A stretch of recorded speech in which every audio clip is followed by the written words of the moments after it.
Welcome back ناظرین. تھوڑی سی سیلابی صورتحال پہ بات کر لیتے ہیں. بھارت کی جانب سے پانی چھوڑا گیا. اس پانی چھوڑنے سے قبل ڈپلومیٹک چینلز کے تھرو ہمیں آگاہ کیا گیا, لیکن جو انڈس واٹر ٹریٹی معاہدہ ہے ہمارا, وہ ابھی تک معطل ہے. پاکستان کے کچھ جو حکومتی وزراء ہیں وہ یہ کہتے نظر آئے کہ آبی جہریت کی گئی ہے, لیکن پھر ڈیفنس منسٹر نے ہمارے اس کو نگیٹ کیا. ابھی بھی مسلسل ہماچل پردیش میں چونکہ بارشیں بہت زیادہ ہو رہی ہیں, وہاں پہ جو ہے ریور اوور فلو کر رہے ہیں, تو پانی پاکستان کی جانب چھوڑا جا رہا ہے, جس سے بہت زیادہ نقصان بھی ہوا ہے. تو کیا یہ واقعی آبی جہریت ہے؟ اور ان دا پریزنس کے اگر آپ موجودہ حالات دیکھیں کہ انڈس واٹر ٹریٹی معطل ہے, جو کہ پانی کے آپ کو پتہ ہے کہ پانی کس طرح فلو کرے گا, اس کے جو معاہدہ ہے وہ معطل ہونے کی صورت میں کیا ہم اسے آبی جہریت کہہ سکتے ہیں؟ یعنی زاہد صاحب.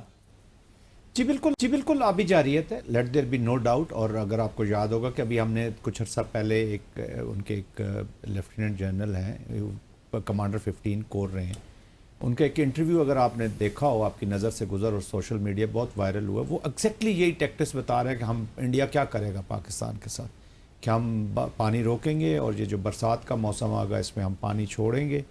اور اس کی 2-3 وجوہات. ایک تو وہ انفراسٹرکچر کو ہمارے تباہ کرنا چاہتا ہے, کیاس کو بڑھانا چاہتا ہے, پاکستان کے اکنامک سوشل ڈومینز میں انٹرپشن کرنا چاہ رہا ہے, اور صندور کی خفت مٹانا چاہ رہا ہے. سب سے بڑی بات یہ, اور پھر اپنا جو ہیوبرس, اس کو جو ایک ایٹیٹیوڈ ہے وہ دکھا رہا ہے. اس نے ویپنائز کیا نا, جب ویپنائز کر دیا اس نے واٹر کو, انڈس واٹر ٹریٹی کو اس نے ویپنائز کیا, تو وہ اس کی اب امپلیکیشن کرے گا. وہاں سے ہمیں خیر کی خبر تو آنی نہیں ہے. ابھی آپ نے جیسے فرمایا کہ ڈپلومیٹک چینل سے انہوں نے اپنے امبیسی کے تھرو یہ میسج بھجوایا, جو انڈس واٹر ٹریٹی کا میکنزم ہے اس کے تھرو نہیں بھجوایا, اور وہ بھی بتا رہا ہے کہ میں نے جو اناؤنس کیا ہے میں اس کو کر چکا ہوں.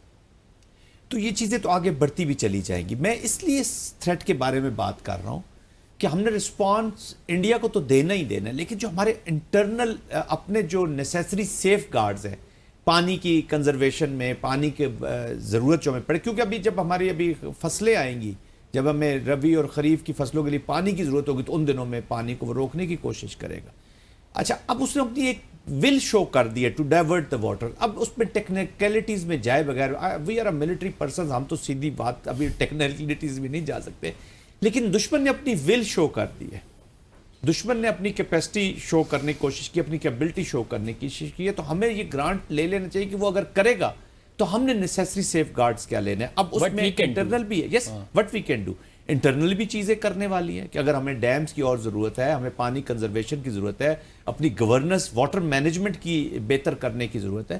بیکاز یہ 25 وہ جو کہتا ہے نا, اپنی روٹی کھاؤ ورنہ میری گولی تو ہے ہی ہے. اب گولی کے ساتھ ساتھ وہ روٹی کی بھی تھریٹ آپ کو دے رہا ہے, تو وہ دونوں تھریٹ اس میں شامل ہوگی. تو ہم نے اس کو رسپونڈ کرنا ہے کہ ہم اپنی روٹی بھی کھائیں گے اور تمہاری گولی کا جواب بھی دیں گے.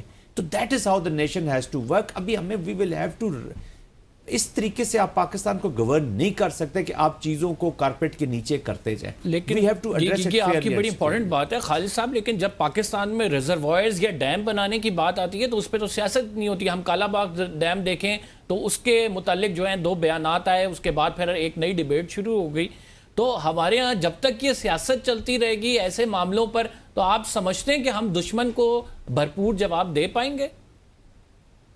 یہ بہت اچھا سوال ہے, اور میرا خیال ہے جنرل صاحب نے کنکلوڈ بڑا اچھا کیا, بیکاز میں سمجھ رہا تھا کہ کچھ میرے لیے چھوڑ دیں گے, لیکن انہوں نے بڑا زبردست اس کو کنکلوڈ یہ کیا. وہ یہ کنکلوڈ انہوں نے یہ کیا کہ پہلے تو ایز اے پاکستانی قوم ہم یہ طے کر لیں کہ ہندوستان کا پانی روکنا آبی جارحیت ہے یا چھوڑ دینا جارحیت. ہم دونوں کو جارحیت کہتے ہیں. اب اور یہ کوئی سرپرائز نہیں ہے, جنرل صاحب نے بالکل ٹھیک کہا کہ ہمیں 70-75 سالوں سے فلڈز آ رہے ہیں, اور ہمیں پتہ ہے ہر دوسرے تیسرے سال اوور فلو ہو جاتا ہے, اور خاص طور پہ انڈیا میں بھی فلڈ آیا ہوا ہے اس وقت. یہ نہیں ہے کہ وہ بالکل امن کی چین کی نیند سو رہے ہیں اور ہم صرف فلڈ کا سامنا کر رہے ہیں. جب ایک چیز نیچرل ڈیزاسٹر ہے اور بیچ میں آن ٹاپ آف دیٹ دشمن کا بیڈ انٹینٹ بھی شامل ہو گیا, تو ہم نے کچھ کیا اتنے سالوں میں. ہم ویٹ کرتے ہیں ہر دفعہ, یہ ابھی گزر جائے گا, آپ دیکھیے گا کتنی ڈیبیٹس کریں گے چینلز یا ہمارے پالیسی میکرز یا ڈیسیژن میکرز یا لیڈرشپ, کیا ڈیسائیڈ کریں گے. وہ گزر گیا, پھر ہم ریہیبلیٹیشن کی دنیا کے سامنے کشکول کریں گے, ہم کہیں جی ایڈ دیں کیونکہ ہمارے پاس فلڈ آ گیا. تو کوئی پوچھے گا آپ سے کہ آپ کے پاس تو ہر دفعہ تو نہیں آپ کر سکتے. میں کہنا یہ چاہ رہا ہوں کہ ہمیں اس کو لانگ ٹرم میں خود بھی سوچنا ہے. جو جن صاحب نے کہا کہ ریزروائر ہم بنا رہے ہیں, ہم کوئی مینجمنٹ ایسی کر رہے ہیں کہ ہمیں سرپرائز کم کیا جا سکے. پوری دنیا میں فلڈ آتے ہیں, لیکن یہ نہیں ہوتا کہ آپ بارڈر پار ملک پہ, اور وہ بھی جو آپ کا دشمن ہو اس کے رحم و کرم پر ہوں. یہ ایسا نہیں ہوتا. اگر یہاں فرینڈلی ملک ہوتا کوئی تو تب بھی میں یہی کہتا, اور یہ میری گزارش ہوتی کہ اس پہ کچھ سوچیں. لیکن جب آپ بیڈ انٹینٹ بھی کہتے ہیں, پانی روکنے کو بھی آبی جاریت کہتے ہیں, جب وہ چھوڑ دیتے ہیں تب بھی آبی جاریت کہتے ہیں, تو ہندوستان ہم سے پوچھ سکتا ہے کہ پہلے آپ ڈیسائیڈ کر لیں کس کو آپ آبی جاریت کہیں گے. تو ہم نے کیا کیا ہے, ہمیں اس کا بھی سوچنا چاہیے. وہ بھی ایکولی امپورٹنٹ ہے کہ ہم کوئی پریکاشن, کوئی فور سائٹڈنیس, کوئی پلاننگ کر رہے ہیں, یا صرف وہ غریب لوگوں کو سیلاب کے رحم و کرم پر چھوڑ دیا جاتا ہے, ان کے گھر تباہ ہو جاتے ہیں. خالد صاحب, دیٹس ویری پرٹیننٹ کویشچن کہ اب چھوڑنا جاریت ہے, بند کرنا بھی جاریت ہے. ان دونوں کے درمیان ہم نے انٹرنیشنل کمیونٹی کو اگر ریکگنائز کرانا ہو کہ بھارت کیا کرے, کیونکہ یہ ایک تو کلائمیٹ چینج کا ڈیزاسٹر ہے جو کہ وہ اس نے چھوڑ دیا ہے, اب روکے گا تب بھی ہم انٹرنیشنل کمیونٹی کے پاس جائیں گے تو وہ ظاہری بات ہے کہ بیرونی ایک رسپانس بھی آئے گا. اس کے لیے لگ تو نہیں رہا کہ ہم ابھی رائٹ ناؤ پریپیئر ہیں؟ جی, ہمیں ایک اپنی پالیسی بھی بنانی چاہیے, کنسنسس ڈیولپ کرنا چاہیے. اب دیکھیں, اب ہر چیز پہ کنسنسس ہمارے لیڈرز کر لیتے ہیں جب جہاں وہ کرنا چاہتے ہیں.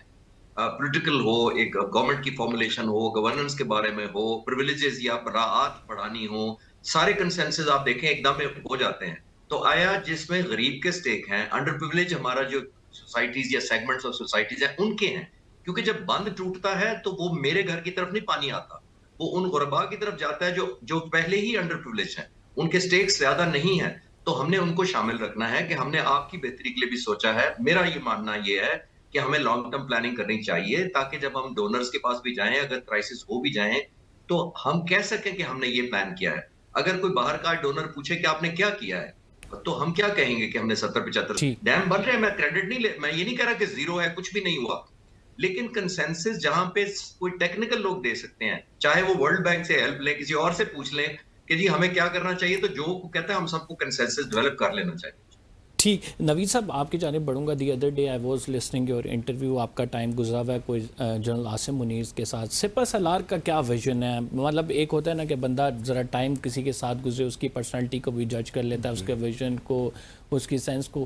کیا دیکھتے ہیں آپ کہ کیا ویژن ہے؟ اگر اوور آل ہم نے دیکھا بیرونی جاریہ تو ایسا جواب ملا کہ جو کہ انڈیا سالوں یاد رکھے گا, but when it comes to جو ہے اندرونی سازشیں یا پھر عدم استحکام, اس حوالے سے آپ کیا سمجھتے ہیں؟ دیکھیں جی, میں نے تو ان کو 1 جنوری 85 سے میں جانتا ہوں, یہ میرے ساتھ رہے ہیں, ایک پلٹون میں تھے, ہم ایک روم میں تھے, اور میں ہمیشہ یہی کہتا ہوں کہ میں ان کے ماں باپ کو سلوٹ کرتا ہوں کہ جنہوں نے اس کو دین اور دنیا دونوں کی تربیت دی. اور آپ دیکھ لیں کہ یہ وہ لوگ ہیں, نہ صرف جنرل عاصم بلکہ سارے جتنے ہمارے لوگ ہیں, جب یونیفارم پہنتے ہیں تو وضو کر کے پہنتے ہیں, میدان جنگ میں بھی جاتے ہیں تو اسی حالت میں جاتے ہیں. تو جب یہ حالت ان لوگوں کے پاس ہو, اس طرح کی طاقت ہو, ان کو میرا خیال ہے کوئی فتح نہیں کر سکتا. میں نے جب ان کو دیکھا تھا, ان کے اندر ایک شوق تھا, جذبہ تھا, اور وہ بلوطنی تھی, اور وہ جو ہم نے ان کو پڑھا تھا, دیکھا تھا, ان کے ساتھ سیکھا تھا, وہ ہم نے پریکٹیکل بھی دیکھ لیے. یہی سب کچھ ہے. اور پریکٹیکل بھی آپ کہہ رہے ہیں کہ وہی جو ویژن لے کے وہ چل رہے تھے, وہی پالیسیز جو ہیں وہ امپلیمنٹ بھی ہو رہی ہیں. آپ سمجھتے ہیں کہ رائٹ ناؤ جو پاکستان کو چیلنجز درپیش ہیں, اس تمام ظاہری بات ہے اندرونی بھی ہوتے ہیں, بیرونی بھی ہوتے ہیں, پھر اب ہمارا فورن محاذ بھی کھلا ہوا ہے, جس طرح سے بیرونی دنیا میں چیزیں ہو رہی ہیں, سمجھتے ہیں کہ رائٹ ناؤ جو ڈیسیشنز میکر ہیں, ہمارے سٹیک ہولڈرز ہیں, ان کی جانب سے پاکستان کے لیے ایسے فیصلے آئندہ آنے والے دنوں میں کیے جائیں گے کہ ہم 70-75 سال کی طرح اپنی تاریخ پہ یہ نہ رو رہے ہوں کہ یار وہ جو فیصلہ ہوا تھا وہ غلط ہو گیا, پاکستان کو نقصان اٹھانا پڑا؟ Timely discipline has more importance rather than 100 years of war. بات جو ہوتی ہے, ہم اگر اپنی فوج کی بات کریں تو آپ دیکھ لیں یہ روزانہ کی بنیاد پہ قربانی دے رہی ہے. یہ دنیا کی واحد فوج ہے, اپنے نوجوانوں کو, اکلوتے بچوں کو, کوارے بچوں کو 4 دن کے دولے کو شہید کر رہے ہیں. میرا خیال ہے اس کے علاوہ ہم دوسری کوئی مثال نہیں دے سکتے. اور میں اپنے لیڈروں سے بھی یہ توقع کرتا ہوں کہ ان کے سامنے ساری صورتحال ہے کہ جس طرح ہماری مسلح افواج پیراملٹری فورسز کام کر رہی ہیں, وہ بھی اسی طرح کریں گے, اپنی ذمہ داری کو سمجھیں گے, بین الاقوامی معاملات کو سمجھیں گے.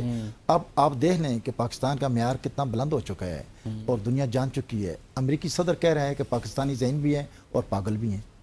ایسے ہی ہے. چلیے ناظرین ہم ایک چھوٹا سا بریک لیتے ہیں. We will be after this short break, اور بریک کے بعد ذرا کچھ اپنی غلطیوں پہ بھی بات کرتے ہیں. آپ کہیں مت جائیے گا.